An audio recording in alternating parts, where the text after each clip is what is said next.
Hey, what's up everyone? Welcome to my ultimate crafting guide for ESO. This is an updated guide from the one that I made, I think 2 years ago now. So I wanted to update it with some newer things and just give you guys a better breakdown of the crafting in ESO. Thank you again to my newest patron, Kurt, and to all my patrons and YouTube members. I really do appreciate it. If you want to check out the Patreon and the YouTube membership, I'll have more on that at the end of the video. But crafting in ESO is a very important thing. It drives a lot of the end game just systems and everything in general when it comes to changing traits and to creating items that you want with the perfect trait and just many other things. So the 7 crafting professions that you have in ESO are alchemy, blacksmithing, clothing, enchanting, jewelry crafting, provisioning, and woodworking.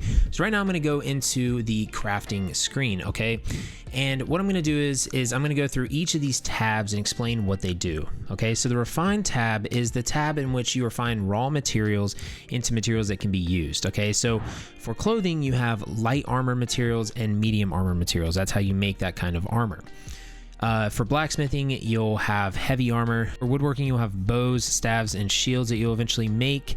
For jewelry crafting, you obviously have jewels, right? Now, this screen's a little bit different for some of the other professions, which I'll go into here in a second, but the ones that we're focusing on right now are clothing, blacksmithing, jewelry crafting, and woodworking. So the next tab is the creation. This is where you actually create the item from materials that have been refined. Again, clothing, like I said, is light and medium armor, and so on and so forth with blacksmithing, jewelry crafting, and woodworking. Now, you'll see here that you can create different levels that they have based off the different materials and the amount of materials that you put in. So you'll see here at level 1 of clothing, I use jute, right? And I can up the level all the way to 14. That's the max of jute, and it will make the armor value go up, and it'll use more jute.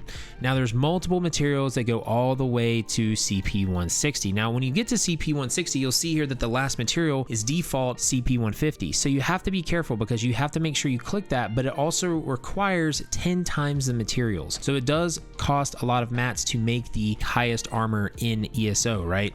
So you have to understand that. Below that, you have the style. This is the style in which you create the different robes or whatever you're using, right? And so the bottom line is with style, guys, is that the only reason that style is important is because you'll need it for master writs, okay? Other than that, when you collect a crafting motif style on your main character, you'll be able to change your appearance on any character to that style at any time. So it's not as important to craft a certain style unless you're doing writs. That's the only reason why you would do that. And then below that, you have the trait. This is the ability that the armor or weapon has, right? So there's tons of traits here. You have sturdy, impenetrable, reinforced, well-fitted, training, infused, invigorating, divines, and Nernholmed, okay? So there's all kinds of traits there for that. Now let's move to deconstruct. Deconstruct is where you basically break down armor pieces or items that you don't want, and they give you mats or materials back. So for clothing, you'll see here we have all of this stuff that we can deconstruct, right? And you'll see here this symbol intricate. This gives you increased inspiration and it gives you more mats. So anytime you see that symbol, you want to break that down in the deconstruction tab because it's going to give you more XP and more materials. So when we deconstruct here, we will get materials back and everything like that. So it's all good. Now, moving on to improvement. Improvement is how you change your the rarity, essentially, of your armor or weapons. So if we wanted to change these Aether Gloves of Strategy to purple, we would have to use certain materials to do that. Now, you'll see here that I can lower the chance to 25% and use less materials, but I never recommend that. I always recommend doing 100% because if you do that, you can lose your armor piece here, okay? So you want to make sure that you are doing 100% on this because, again, you don't want to lose your armor piece. So that is something you can do, but yeah, if you do that, it goes to purple, and then purple can go to yellow, but the yellow mats are expensive as well. So if like I want to go to this, these mats are very expensive, okay? So we have guides on if you should upgrade or not certain armor pieces or weapons, but just keep in mind that this is very expensive to do. The next tab is the most important tab in crafting, and that is research. Research will allow you to essentially craft, reconstruct, transmute, do all kinds of things to armor pieces for the amount of traits that you have and specific traits you have, and I'll get into that later. But essentially, when you get items, they're going to have these traits on them. You can research them for real time, okay? There's 9 traits to research, and they take real life time, and they take more time based off the amount of traits you already have researched. So it's very important to do this early on in the game because it's one of the most important factors of ESO, and I'll get to that here very soon. And the last tab is patterns. These are for creating making furnishings and all types of stuff like that. Now, like I said, for blacksmithing, it's the same thing. You have like the same exact thing, jewelry crafting, the same exact thing, woodworking, the same exact thing, okay? But when it comes to the other professions like enchanting or provisioning or alchemy, it's a little bit different, okay? And so with that, I have some other tips on that in other videos, but I'll go through a brief explanation of this. With enchanting, you have to create glyphs and you have to use different runes for that, right? They have different shapes and different colors. And so there are add-ons for this for PC, but in order to make an enchantment, you have to do that, right? So that's a different one, that's a different one, and this is a different one. So if I click this, I click that, and I click this, it's gonna make a major glyph of frost resist. So you gotta have basically a aspect improvement, and you've gotta have a like glyph or an essence, and then you have to have potency. So there's potency, essence, aspect, and that makes a glyph. Now extracting it's basically the same thing. All you got to do is literally go through here and deconstruct all of your glyphs that you have that you don't need, and you just extract, and you'll get XP, you'll get some runes back and everything as well. And then again, you have the praxis. Then you have the alchemy station. Alchemy is again a little bit more confusing, and I do have an alchemy guide on the website, I believe. But alchemy, you have to use traits and different solvents and different reagents to make potions, okay? And then you can do poisons by using the different solvent that you're using, right? So you can either do potions or poisons. When it comes to provisioning is a little bit different as well. You have all your dishes that are meat, you have fruit, vegetables, like you have all these different things, you have drinks, and you need to consume recipes to be able to use and make these provisioning items, okay? And you'll need just things that you find throughout the world. So mats, so like steak and game and like all this other stuff. There's all kinds of things that make up these recipes. It's pretty self-explanatory. Again, there are tons of guides online about provisioning, enchanting, and alchemy that you can find. Now let's go into the skill lines a little bit, because the skill lines are important, okay? So again, with clothing, blacksmithing, jewelry crafting, and woodworking, they're all basically the same thing. You're gonna have your top one here, which is going to allow you to use the highest ingots or whatever the highest materials are. You have keen eye, which will be able to help you see the raw materials in the world farther away. It'll highlight them. You have hirelings, which will give you mats every day. You have metal extraction, which increases the chances of getting blacksmithing ingredients and allows the refining of most powerful tempers from raw materials, so you'll get more impressive like materials back. Metallurgy reduces your research time and also gives you more research slots. And then temper expertise doubles the chance to improve items with tempers, and so that's how you make your items go from like purple to yellow, right? And so when you're putting skill points in these crafting lines, the big thing that I want to say with this is that metalworking is important, extraction is important, and metallurgy are important, okay? Those are the first three I want you to focus on. Then you can go for hireling and temper expertise, because when you're leveling crafting, you don't really need temper expertise, okay? But you want research. You want to get everything researched as possible. You want to get as much mats as you can back with metal extraction, and with metalworking, it's just important to have this. And then you can go for hireling, temper expertise, and then keen eye. Okay, so that's for all of those. And then again, in clothing, enchanting, provisioning, and alchemy all have different things, but they're all similar, right? They allow you to use higher solvents, they allow you to use higher recipes, so just make sure to prioritize them in that order. Again, you don't really need keen eye until later, so you can save some skill points. So why is crafting important, okay? Because we talked about this a little bit earlier. Crafting is important for many different reasons, okay? The biggest one, again, is research, guys. Research is the biggest reason that crafting is important, okay? You see all these traits here. You're not just researching these because you want to research them and because they're good to have research. There's reasons behind that, okay? And one of the biggest reasons is the item set collection system, okay? So you'll see here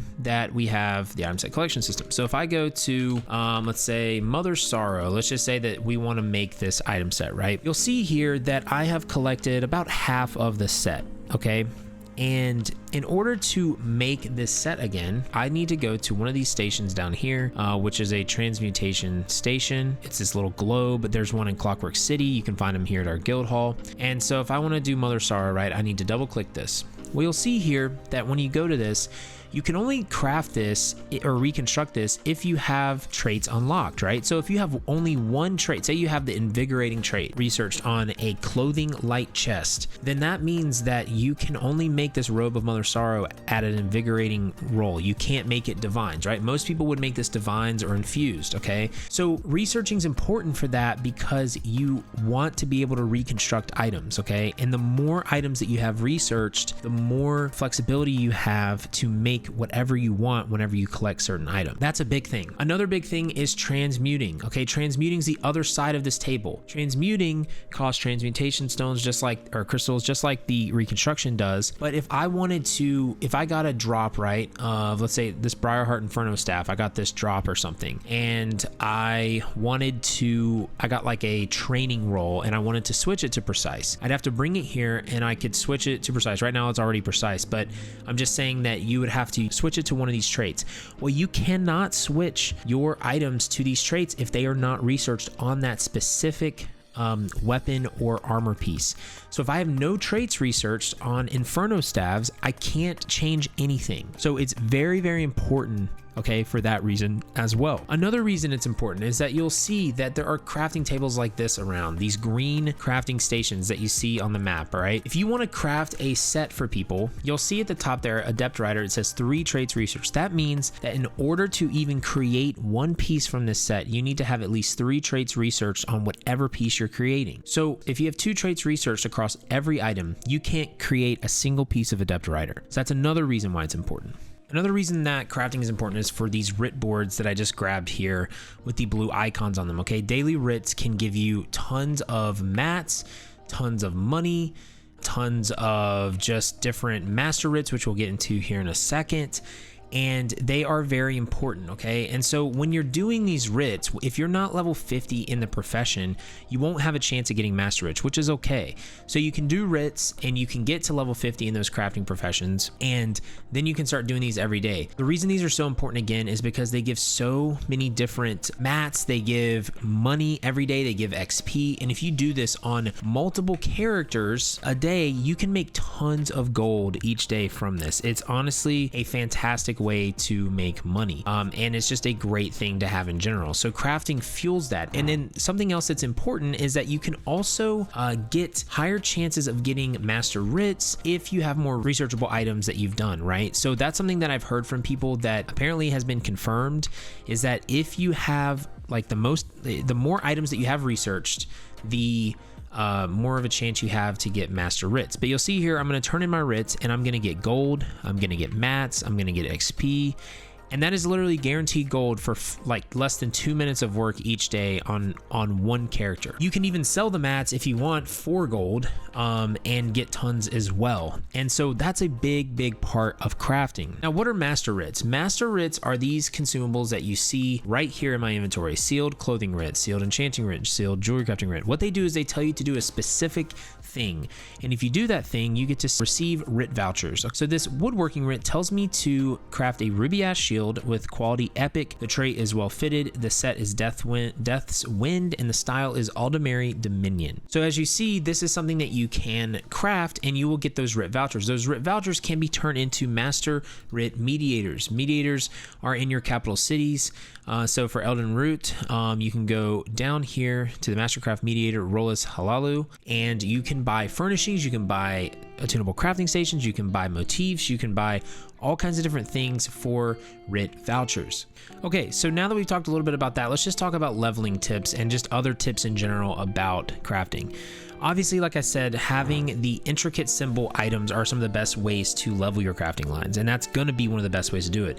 Honestly, just questing and taking all the materials that you have or all the items that you get and deconstructing it, except for the researchable ones, are some of the best ways to level up your lines. You can seriously level some of these up very quickly if you just basically dump all those into your tables and deconstruct them. There are tons of guides out there about provisioning, enchanting, and alchemy about how to do the quickest way possible. You can get provisioning to 50 in like 10 minutes if you have the materials. It's very easy. And for jewelry crafting is a little bit different because it's harder to get jewelry. So the best way to do this is to do dolmens, because dolmens will always give you jewelry and you can just farm your jewelry crafting that way as well, or you can buy them, but that is expensive. Some other tips I want to give you though is that the reason this is updated in some ways is because we didn't have the item set collection system before. We didn't have the armory system, which I'm at right now. And so if you're struggling with skill points and you don't have enough to put into your crafting lines or into your other, you're trying to put them in your skill lines or your passives, right, as like your main character, you can eventually have all your points into this. This is my main character, y'all, here, and I have 33 skill points left over, and I literally have everything I need. I don't need like every single thing, but like I literally have everything I need plus all my crafting lines, so it is possible. But if you're struggling with that, what you can do is you can actually go into the army system. You can use one of your blank slots. You can equip the blank slot and go completely refresh your character, right? When you completely refresh your character, just put all your points into crafting and then save that build as a crafter. And then so whenever you do crafting, you just come to the army station, load that build, do your crafting, and then go back and load your main build, and you're good to go. That is one of the biggest tips I want to give you with crafting right now, because it's so important. It's something that a lot of people don't realize that they can do. Another tip that I want to give you is, again, make sure to research whenever you get the icons. Again, you're going to have tons of them at first, so you can deconstruct a few of them if you want, but researching is one of the most important things that you do as a crafter. But if this guide did help you out, make sure to leave a like, subscribe, heavy attack that bell icon to stay up to date on all the content in the channel. Thanks again to my patrons and YouTube members. If you do want to become one of those, for patrons, you do get early access, your name here on the screen at the beginning of videos, and much more. And we always stream at least once a week on YouTube right now, so make sure to come by. But until next time, y'all, just remember, have faith, be great, and I'll see you on ESO. Make sure to check out these guides above too, and they will help you out with ESO. Later.